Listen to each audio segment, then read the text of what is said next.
بسم اللہ الرحمن الرحیم۔ حضور صلی اللہ تعالی علیہ وآلہ وسلم ہر بیوی کے پاس ایک دن رہتے تھے، باقی ازواج مطہرات البتہ باری والی زوجہ کے پاس اکٹھی ہو جاتی۔ ایک دفعہ حضرت عائشہ کی باری تھی جب حضرت زینب ابن ماجہ کی روایت کے مطابق بلا اجازت ان کے حجرے میں داخل ہوئیں۔ آپ کو معلوم نہ تھا کہ حضرت زینب موجود ہیں۔ اندھیرے میں آپ نے ان کی طرف ہاتھ بڑھایا تھا کہ حضرت عائشہ بولی، یہ زینب ہیں۔ آپ نے ہاتھ کھینچ لیا، اس پر ان دونوں میں تکرار ہونے لگی اور ان کی آوازیں بلند ہو گئیں۔ ادھر نماز کھڑی ہونے لگی تو حضرت ابوبکر نے آپ کو بلا لیا۔ حضرت عائشہ بولی، ابھی نماز ادا کرنے کے بعد میرے والد مجھے خواب میں ڈانٹیں گے۔ ایسا ہی ہوا۔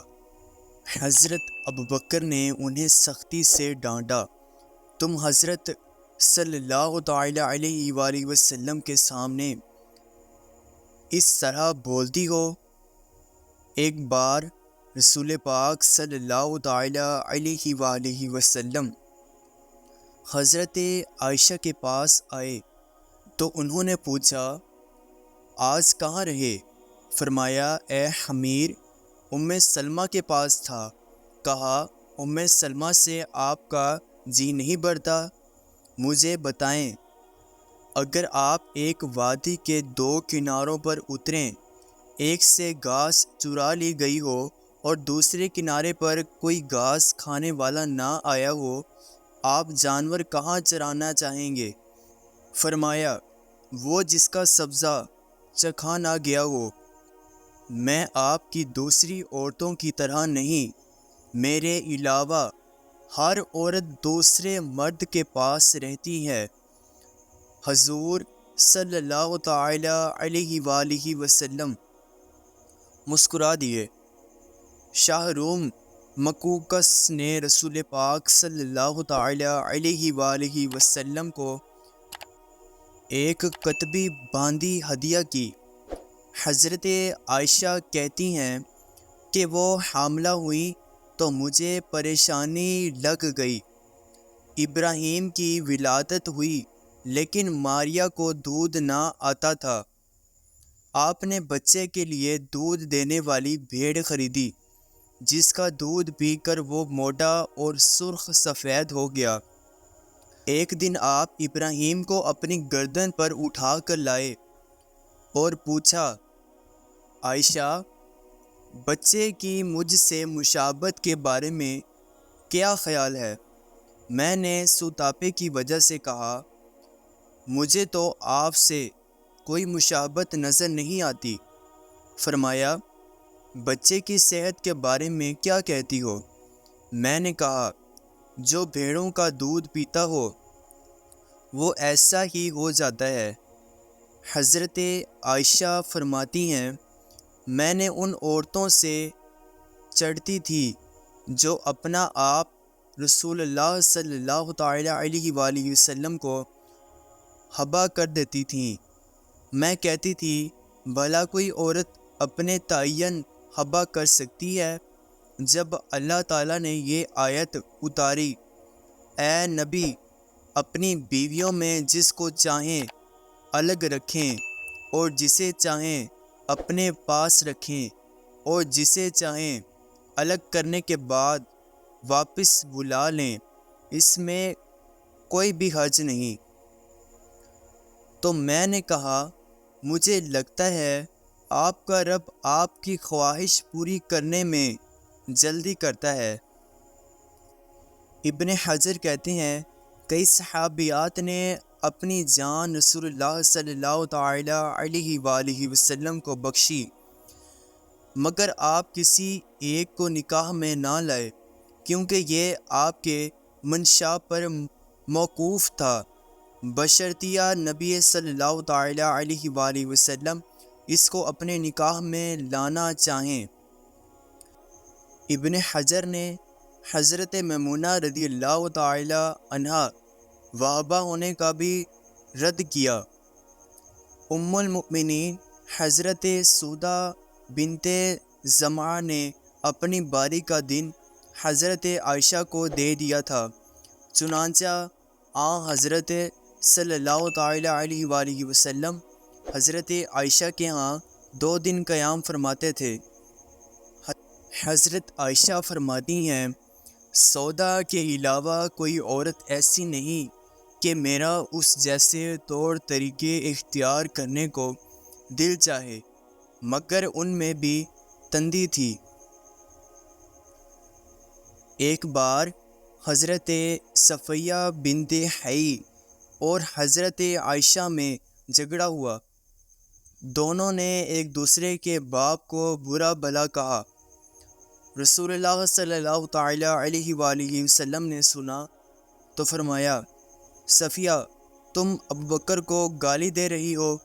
حضرت عمر فرماتے ہیں، نبی صلی اللہ تعالی علیہ وآلہ وسلم کی ازواج آپس کے رشک و رقابت کی وجہ سے آپ سے روٹھ گئیں، تو میں نے ان سے کہا، نبی صلی اللہ تعالی علیہ وآلہ وسلم تمہیں طلاق دیں تو بڑی امید ہے کہ ان کا رب انہیں بدلے میں تم سے بہتر بیویاں دے دے، تو اسی مضمون کی آیت التحریم نازل ہو گئی۔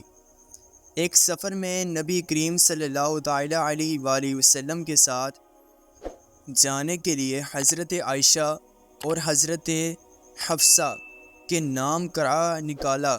رات کے سفر میں گفتگو کرنے کے لیے آپ حضرت عائشہ کو اپنے ساتھ رکھتے تھے۔ حضرت حفصہ کو اس پر رشک آیا، انہوں نے حضرت عائشہ سے کہا، تم میرے اونٹ پر سوار ہو جاؤ اور میں تمہارا اونٹ پکڑ لیتی ہوں، دیکھتی جاؤ کیا بنتا ہے۔ رسول اللہ صلی اللہ تعالی علیہ وآلہ وسلم حضرت عائشہ کے اونٹ کے پاس گئے اور حضرت حفصہ کو سلام کیا۔ رات بھر کے سفر کے بعد پڑاؤ کا وقت آیا تو حضرت عائشہ آپ سے دور رہ گئیں۔ وہ نبی صلی اللہ تعالی علیہ وآلہ وسلم سے شکوہ تو نہ کر سکی تھیں، اسی لیے زمین پر اترتے ہی اپنے پاؤں ازخر گھاس میں ڈال دیے، جس میں سانپ بچھوؤں کا بسیرا ہوتا ہے، اور رنج کے باعث دعا کرنے لگی، اے رب ڈسنے کے لیے مجھ پر کوئی سانپ بچھو ہی مسلط کر دے۔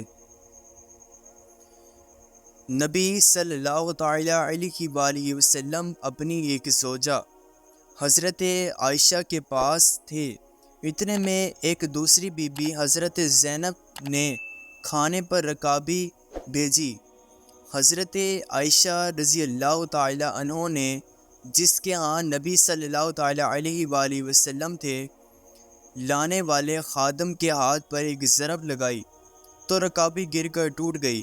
آپ نے رکابی کے ٹکڑے اور گرا ہوا کھانا اکٹھا کیا اور فرمایا، تمہاری اماں ام المؤمنین کو رشک آ گیا تھا۔ خادم کو روک کر آپ نے گھر سے نئی رکابی دے کر رخصت کیا۔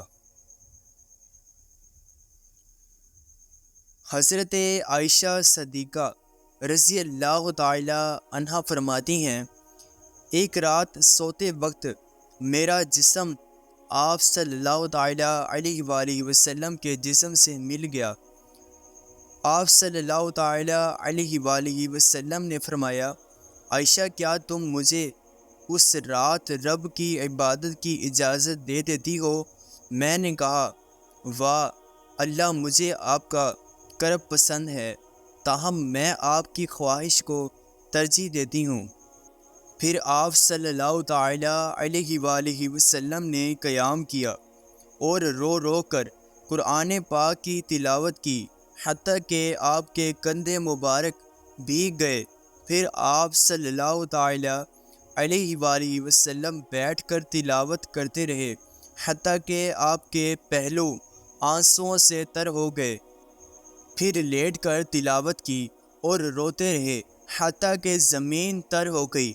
آپ صلی اللہ تعالیٰ علیہ وآلہ وسلم کے پاس جب حضرت بلال رضی اللہ تعالیٰ عنہ آئے تو انہوں نے کہا، یا رسول اللہ صلی اللہ تعالیٰ علیہ وآلہ وسلم، میرے والدین آپ پر قربان کیا، اللہ تعالیٰ نے آپ کے آئندہ اور گزشتہ کے تمام گناہ معاف کر دیے۔ فرمایا، بلال پھر میں شکر گزار بندہ نہ بنوں؟ اللہ تعالیٰ نے مجھ پر اس رات یہ آیت نازل فرمائی، یعنی کہ آسمان و زمین کی پیدائش میں، دن رات کی گردش میں اہل عقل کے لیے نشانیاں ہیں، جو اللہ کا ذکر کھڑے بیٹھے اور لیٹے ہر حال میں بجا لاتے ہیں، اور وہ زمین و آسمان کی پیدائش پر غور و فکر کرتے ہیں اور کہتے ہیں، اے ہمارے پروردگار، تو نے یہ سب کچھ باطل پیدا نہیں کیا، تو پاک ہے، ہمیں آگ کے عذاب سے نجات عطا فرما۔ اللہ پاک ہمیں دین کی سمجھ نصیب فرمائے اور ہمارا خاتمہ ایمان پر فرمائے، آمین۔ ناظرین، کمنٹ باکس میں ایک بار صلی اللہ تعالیٰ علیہ وآلہ وسلم ضرور ٹائپ کریں اور ہمارے اس چینل کو سبسکرائب کر لیں۔ ملتے ہیں اگلی نیکسٹ ویڈیو میں، تب تک کے لیے اللہ حافظ۔